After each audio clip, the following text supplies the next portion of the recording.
छोटी मछली को खा जाती है।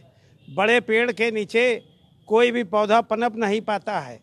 हमारे समाज में कुछ जातियां 79 जातियां तो आपके पिछड़े समाज हिंदू समाज में हैं और इसी तरह से SC ST में 66 जातियां SC समाज में हैं, 15 जातियां ST समाज में हैं। उसमें कुछ ही जातियां लाभ ले पाती हैं, बाकी राजनीतिक भागीदारी में और आर्थिक रूप में बहुत कमज़ोर हैं, उनको कोई भी हिस्सेदारी नहीं मिली है। किए हैं और उत्तर प्रदेश सरकार से हम लोग की डिमांड है कि बिहार की तर्ज पर कर्पूरी ठाकुर फार्मूला उत्तर प्रदेश में भी लागू किया जाए। जो OBC 27% है उसको 3 जगह बांटकर हम पिछड़ों को के साथ न्याय की जाए।